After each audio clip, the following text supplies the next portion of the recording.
eessarraan dhuftee maqaan keenyu jedhama eessarraa dhuftee Waaqayyoos waldaa kanatti wanta nisiif godhe guyyuma irraa kana mee saba Waaqayyoof dubbadhu.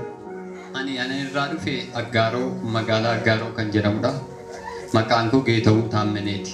Waaqayyo naa boolee kun waggaa 3 dhukkuba waggaa utuu midhaan hin nyaatiin bishaan hin dhugiin bishaaniin waan akka aajaa midhaanii aannan darbee na dhugaa waggaa 3 kanan fayyadamaa ture.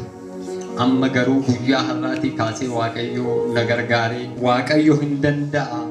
Hakiimii miti kan danda'u, dokteera miti, piroofeesara miti kan danda'u Kiristoos ilma Waaqayyooti. Sabni Waaqayyo gooftaa galateeffadhaati.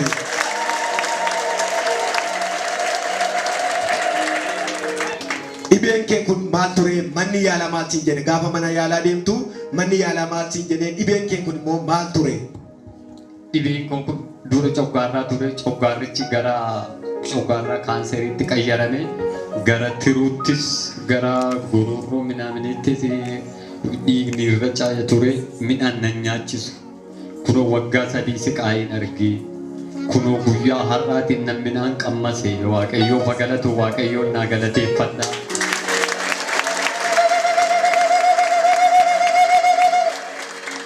Namni Waaqayyo gaafa gara waldaa kanaa dhuftee maal jedhanii sii kadhatanii? Erga isaan sii kadhatanii immoo maaltu ta'e mee dubbadhu. Isaanumti naa kadhatanii bishaan kana zimdee bishaan dhugeenyaan bishaan harkaa fuudhee dhugee wanti mataa kootii kaasee hanga miila kootti gada deeme. Inni bukkee koorraa asii gadi na waraanu inni laphee koorraa na waraanu inni marzii ta'ee dhanna koo keessa dudduubu asii fachi dhugaa bishaan ichuma dhugee naanna keessa gadi bu'e. Waaqayyoon naa galateeffadha.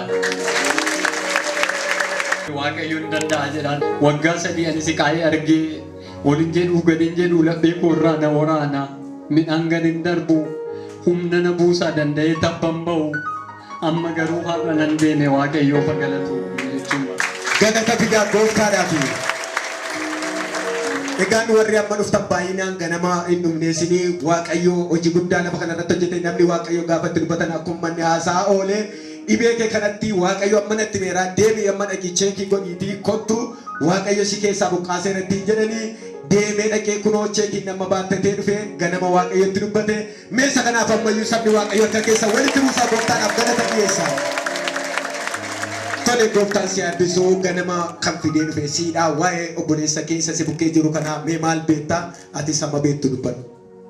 Ani namni kuni nan beeku ture. Adaraa akkatti dhufuun dhabeetii konkolaachisaa irra waan hin jiruufi abbaan qabeenyaa sunis immoo namni qodaa fi ejjera wanta ta'eef argabuudhaaf deemaa jira. Akkatti duukaa dhufuun dhabeetii adaraa naa gargaarii jedhe. Eesha rakkina maalii qabaree kuni kana ooluuf hin dadhabaa Waaqayyoo kan kanaan olii yoo namaaf oola hooteen immoo kana ooluu hin dadhabaaf hin jedhe. Kottuun jedheen namni Waaqayyo ittiin hojjetu tokko jira. Isa bukkeen si keessaati gara isaan si keessaa kottuun jedheen iddoo sana teenya turre namni Waaqayyo achi bahee nama lamaan tokkoof kadhatee sadaffaa irratti isa waame. Maal dhibeen kennaan akkas dhaadheen waraqaa ragaa qabdaanaan eeyyan akkas baadheen jira kunoo jedhe.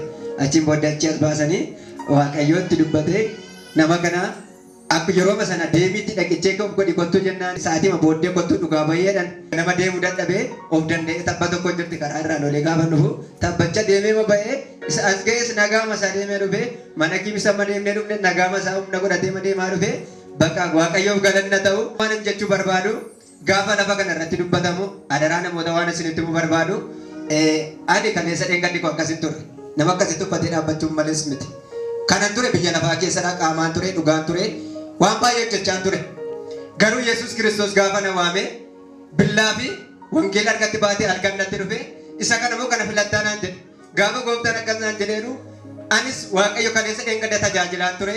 Haalota garaagaraatiin immoo qabamee biyya lafaa keessatti kufeen ture. Garuu Waaqayyo maqaan isaa eebbifamu waan yaada narraa qabu waan karoora narraa qabu deebisee iddoo kana dhaabe. Namni sin beektanis haa ta'u sin beekuus dhiisu gara mana amantaa na keessaa gaafanni isiniin jedhu hojii keessan dhiisaati iddoo keessan namni tokko gaafa fayyu isatti har'a argattee oolturra isatti har'a mileena buufattee oolturra isatti lubbuu isaa baraartu sanatti bor mootummaa Waaqayyo si dhaalchisuu danda'a.